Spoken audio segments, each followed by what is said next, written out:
Hello students, आज हम अंतर्राष्ट्रीय व्यापार के अंतर्गत अनुकूल एवं प्रतिकूल व्यापार की शर्तें जो हैं उनका अध्ययन करेंगे। सबसे पहले अपन बात करते हैं अनुकूल व्यापार की शर्तें।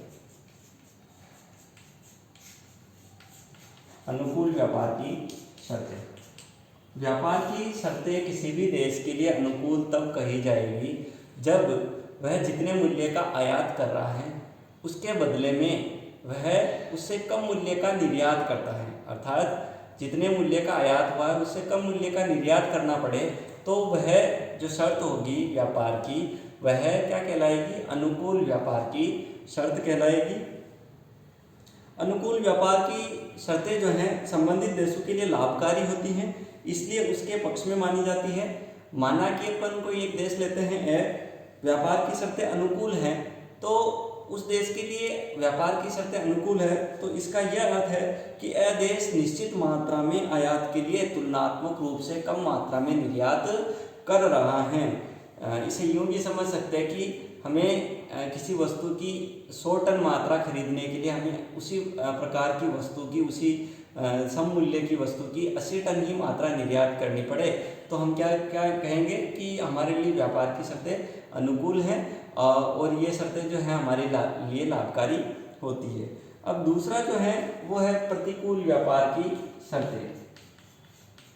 प्रतिकूल व्यापार की शर्त कब मानी जाएगी? जब हमें आयातों के बदले में ज़्यादा मूल्य के निर्यात करने पड़ते हैं, यानी 100 टन आयात के लिए हमें 150 टन या 200 टन निर्यात करना पड़े तो हमें क्या कहलाएगा? 200 टन के बराबर मूल्य का निर्यात करना पड़े तो वह शर्त हमारे लिए क्या कहलाएगी? प्रतिकूल व्यापार की शर्त कहलाएगी। एक देश के लिए व्यापार की शर्तें तब प्रतिकूल मानी जाती हैं जब उसके निर्यातों के मूल्य के तुलना में आयातों का मूल्य अधिक होता है।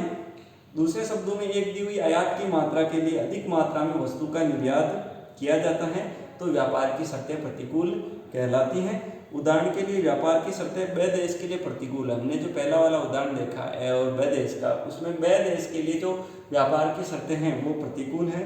तो इसका अर्थ यह हुआ कि ब देश निश्चित मात्रा में आयात के लिए अधिक निर्यात कर रहा है।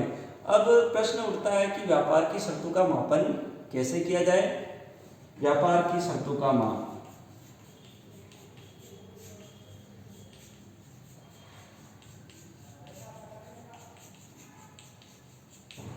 व्यापार की शर्तों का मापन किस प्रकार किया जाए?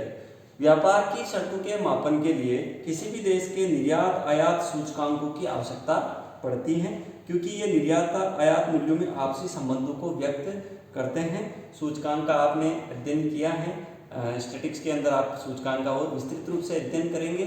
तो हमें व्यापार की जो शर्तें हैं उनका मापन करने के लिए आयात निर्यात सूचकांकों की आवश्यकता होती है क्योंकि ये निर्यात आयात मूल्यों को आपस में व्यक्त करते हैं। एक देश किसी वर्ष विशेष की व्यापार शर्तों को निर्यात व आयात मूल्य स्तरों में हुए परिवर्तनों की तुलना करके मापा जाता है। निर्यात आयात सूचकांकों से संबंधित आंकड़े विदेशी व्यापार के सूचना विभाग द्वारा प्रकाशित किए जाते हैं। विदेशी व्यापार शर्तों के माप हेतु जो सूचकांक तैयार किए जाते हैं उसके लिए एक सूत्र का प्रयोग किया जाता है। एक वर्ष विशेष की विदेशी व्यापार शर्तें, एक वर्ष विशेष की विदेशी व्यापार शर्त, इसे सूत्र रूप में किस प्रकार व्यक्त किया जाएगा? शर्तें इक्वल टू आयात मूल्यों का सूचकांक जो होगा उसे भाग देंगे हम आयात मूल्य सूचकांक, इसको हमें भाग देना है निर्यात मूल्य सूचकांक।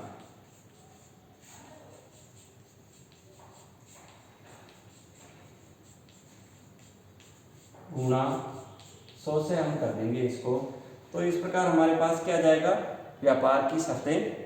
व्यापार की शर्तें के विभिन्न रूप है जिसके आधार पर अलग अलग सूत्रों का हम प्रयोग करते हैं। व्यापार की शर्तों के प्रकार अथवा रूप शीर्षक के अंतर्गत इन सूत्रों का जो है विस्तृत विवेचन किया गया है। इसका हम अगले लेक्चर में और विस्तार से अध्ययन करेंगे। धन्यवाद।